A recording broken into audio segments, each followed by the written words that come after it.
ये गढ़मुक्तेश्वर नगर पालिका की रिपोर्ट है और गढ़मुक्तेश्वर का टोल 15 साल से बिल्कुल इन कागजों के अनुसार ऐसा प्रतीत हो रहा है बिल्कुल इलीगल है।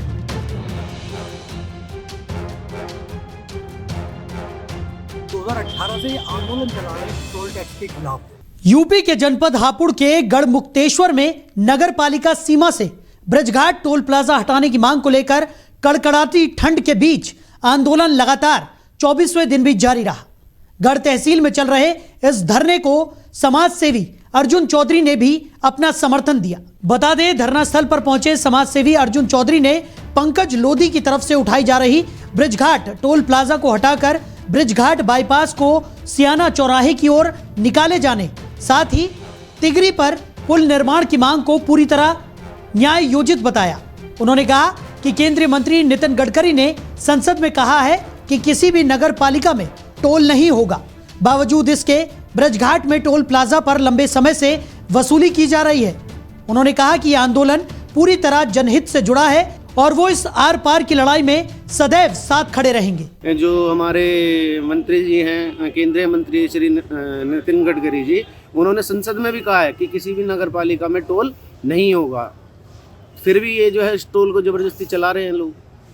तो क्या आगे की जो है रणनीति रहेगी? क्या धरना ऐसी चालू रहेगा? अभी हमारा धरना ऐसे ही चालू रहेगा। अभी हमारी कुछ प्रमुख मांगे जो हैं डीएम साहब से की गई हैं, तो उनसे भी अभी टाइम लिया गया है। तो अभी वो बताया गया कि वो कहीं अभी उसमें निर्वाचन आयोग के काम में व्यस्त हैं, तो जैसा भी होगा हम आपको आगे फिर अवगत करा देंगे। वहीं समाज सेवी पंकज लोधी ने कहा कि ब्रजघाट को गांव दर्शाकर और ब्रजघाट गंगा पर बने पुल का हवाला देकर गढ़ नगर पालिका सीमा में टोल वसूली लंबे समय से की जा रही है, जिसका कोई भी संतोषजनक जवाब संबंधित विभागों की तरफ से नहीं दिया जा रहा है। उनका कहना है कि तिगरी पर पुल बनाया जाना, ब्रजघाट बाईपास को सयाना चौराहे पर निकाला जाना और गढ़ नगर पालिका से टोल प्लाजा का हटाया जाना न्याय उचित मांगे हैं। अगर उनकी ये मांगे पूरी नहीं होती है तो ये आंदोलन बड़े स्तर पर किया जाएगा। धरने का मामला ये है कि गढ़मुक्तेश्वर नगर पालिका सीमा में एक टोल लगा हुआ है पिछले 15 वर्षों से राष्ट्रीय राजमार्ग NH-9 पे। भारत के राजपत्र के अनुसार नगर पालिका सीमा से 10 किलोमीटर की दूरी पर टोल होना चाहिए, लेकिन अगर नगर पालिका सीमा में कोई सुरंग बनाई जाती है, कोई पुल बनाया जाता है, तो उसकी वसूली के लिए टोल लगाया जा सकता है नगर पालिका सीमा में। ये भारत के राजपत्र के अनुसार है। ये गढ़मुक्तेश्वर नगर पालिका की रिपोर्ट है, सूचना है। इसके अनुसार कोई सुरंग, कोई पुल नगर पालिका सीमा में नहीं बना जिसकी टोल वसूली की जाए।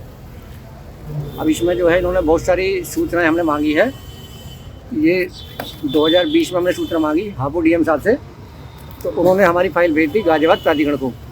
तो गाजियाबाद प्राधिकरण से हमने मांगा है कि हापुड़ जिले में कितने टोल हैं। तो इन्होंने दिया है कि हापुड़ जिले में 86 टोल प्लाजा, एक टोल प्लाजा गाजियाबाद प्राधिकरण के अंतर्गत। इन्होंने फाइल भेज दी हमारी मुरादाबाद प्राधिकरण को। तो मुरादाबाद प्राधिकरण जो है इसमें सारी सूचना हमारी गलत दे रहे हैं। इसमें इन्होंने सूचना दी है कि हापुड़ जिले में कितने टोल हैं, इसकी सूचना आपको गाजियाबाद प्राधिकरण पूर्व में दे चुका है। अर्थात एक सूचना हमारे पास आई है कि 86 टोल प्लाजा। इस सूचना के अनुसार हमारे हापुड़ जिले में टोल नहीं है, ऐसी सूचनाएं गुमराह करने वाली हमें ही दे रहे हैं। और भारत के राजपत्र के अनुसार हमारा जो ब्रजघाट क्षेत्र है वो गढ़मुक्तेश्वर की नगर पालिका है, उप कार्यालय है, लेकिन इन्होंने जो है भारत के राजपत्र में गढ़मुक्तेश्वर की ब्रजघाट को गांव दर्शा रखा है। तो ब्रजघाट को गांव दर्शाने का इनका क्या मकसद है वो जनता को समझ में आ रहा है। और गढ़मुक्तेश्वर का टोल 15 साल से बिल्कुल इन कागजों के अनुसार ऐसा प्रतीत हो रहा है बिल्कुल इलीगल है। ये मामला ये है कि हमारे बड़े भाई पंकज लोधी जी 2018 से ये आंदोलन चला रहे हैं टोल टैक्स के खिलाफ, और उसको हटवाने के लिए पिछले 24 दिन से धरने पे बैठे हुए हैं। नगर पालिका की सीमा के अंदर टोल बना दिया गया है। एक वार्ड के लोग जो दूसरे वार्ड में जाते हैं वो पैसा दे के ही आते हैं। ब्रजघाट हमारी धर्मस्थली है, यहाँ पे देश भर के लोग आते हैं, उनसे जबरन टोल वसूला जा रहा है। उसी के खिलाफ पंकज लोधी जी पिछले 24 दिन से धरने पे बैठे और पिछले 6 साल से आंदोलन चला रहे हैं, और ये आंदोलन तब तक जारी रहेगा जब तक इस टोल को उखाड़ नहीं फेंकेंगे। उत्तर प्रदेश के जनपद हापुड़ के गढ़मुक्तेश्वर में ब्रजघाट टोल प्लाजा को हटाने और ब्रजघाट बाईपास को सियाना चौराहे से निकालने की मांग को लेकर समाज सेवी पंकज लोधी के नेतृत्व में 24वें दिन भी अनिश्चितकालीन धरना जारी है। समाज सेवी पंकज लोधी का कहना है कि ब्रजघाट टोल प्लाजा को यहां से हटाया जाए, साथ ही ब्रजघाट बाईपास को सियाना चौराहे से भी निकाला जाए। हालांकि इस धरने को जो है कई सामाजिक संगठनों ने भी अपना समर्थन दिया है। इनकी मांग है कि अगर ये मांगे पूरी नहीं हुई तो इनका आंदोलन बड़े स्तर पर जारी रहेगा। डेली 24 भारत के लिए नदीम नकवी, हापुड़।